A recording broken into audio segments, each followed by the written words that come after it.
भगवान बुद्ध के गुप्त उपदेश।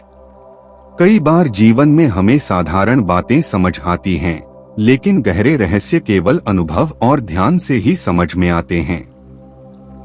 भगवान बुद्ध ने अपने जीवन में ऐसे कई उपदेश दिए जो सुनने में साधारण लगते हैं, पर उनका गुप्त अर्थ बेहद गहरा है। यह कथा इन्हीं उपदेशों को उजागर करती है। बुद्ध के प्रिय शिष्य आनंद हमेशा उनके साथ रहते थे। एक दिन आनंद ने पूछा, भगवान आप जब भी उपदेश देते हैं तो लोग तुरंत समझ जाते हैं, लेकिन फिर भी कुछ समय बाद वही भूल जाते हैं। क्या इसके पीछे कोई गुप्त कारण है? बुद्ध मुस्कुराए और बोले, आनंद आज मैं तुम्हें अपने गुप्त उपदेश दूंगा, लेकिन यह उपदेश शब्दों से नहीं अनुभव से समझना होगा। पहला गुप्त उपदेश छोड़ो तभी पाओगे। बुद्ध आनंद को लेकर पास के गांव गए। वहां एक व्यापारी अपने खेत में काम कर रहा था। उसके पास बहुत धन था, लेकिन चेहरा चिंताओं से भरा हुआ।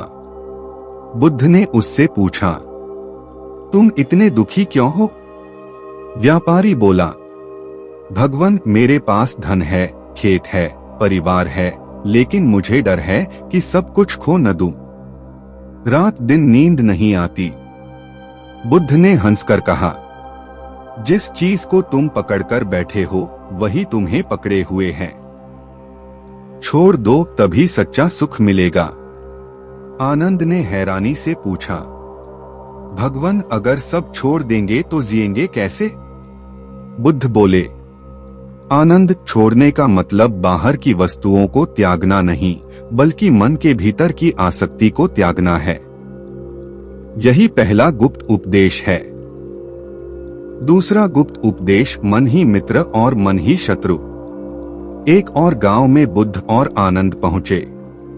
वहां एक युवक शराब में डूबा रहता और घर वालों से झगड़ता। बुद्ध ने उससे पूछा, तुम क्यों अपना जीवन नष्ट कर रहे हो?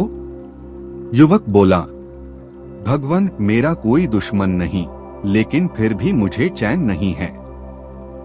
बुद्ध ने शांत स्वर में कहा, दुश्मन बाहर नहीं, तुम्हारे मन के अंदर है। अगर मन को साध लो तो कोई तुम्हें हरा नहीं सकता। यही दूसरा गुप्त उपदेश है। तीसरा गुप्त उपदेश वर्तमान ही जीवन है। एक और प्रसंग में आनंद ने देखा कि लोग या तो बीते कल पर रोते रहते हैं या आने वाले कल की चिंता करते हैं। बुद्ध ने कहा, आनंद जीवन का सबसे बड़ा गुप्त रहस्य है वर्तमान में जीना। जो बीत गया वह स्मृति है, जो आने वाला है वह कल्पना है। सच्चा जीवन तो सिर्फ इस क्षण में है। चौथा गुप्त उपदेश करुणा ही सबसे बड़ा धर्म है। एक बार एक क्रोधित व्यक्ति बुद्ध के पास आया और अपशब्द कहने लगा। आनंद ने गुस्से में उस आदमी को रोकना चाहा, लेकिन बुद्ध शांत बैठे रहे। जब वह व्यक्ति चला गया, आनंद ने पूछा, भगवान आपने उसे रोक क्यों नहीं दिया?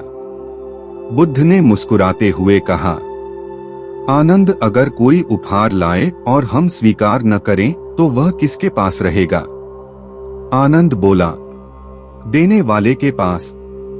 बुद्ध ने कहा, वैसे ही यदि कोई अपशब्द दे और हम उन्हें स्वीकार न करें तो वे उसी के पास रहेंगे। यही चौथा गुप्त उपदेश है, करुणा और धैर्य सबसे बड़ा धर्म है। पांचवा गुप्त उपदेश मृत्यु का भय छोड़ो तभी जीवन मिलेगा। कुशीनगर में एक स्त्री अपने पुत्र की मृत्यु से व्याकुल होकर बुद्ध के पास आई। उसने कहा, भगवान आप मेरे पुत्र को जीवित कर दीजिए। बुद्ध ने कहा, ठीक है, लेकिन पहले तुम उस घर से राई का दाना लाकर दो जहां कभी किसी की मृत्यु न हुई हो। स्त्री पूरे गांव में घूमी, लेकिन हर घर में किसी न किसी की मृत्यु हुई थी। वह रोते हुए बुद्ध के पास लौटी और बोली, भगवान अब समझ गई कि मृत्यु से कोई बच नहीं सकता। बुद्ध ने कहा, मृत्यु से डरना नहीं चाहिए, उसे स्वीकारना चाहिए। यही जीवन का सबसे बड़ा सत्य है। यही पांचवा गुप्त उपदेश है। निष्कर्ष गुप्त उपदेशों का सार। आसक्ति छोड़ो तभी सुख मिलेगा।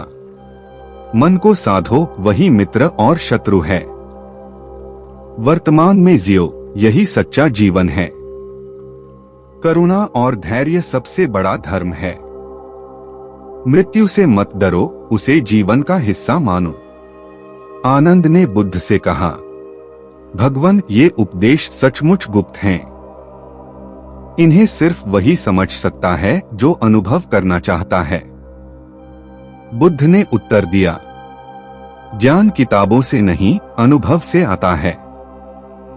और जो इन 5 बातों को समझ ले वही जीवन में सचमुच मुक्त हो जाता है। कमेंट्स में जरूर बताइए कि आपको ये कहानी कैसी लगी।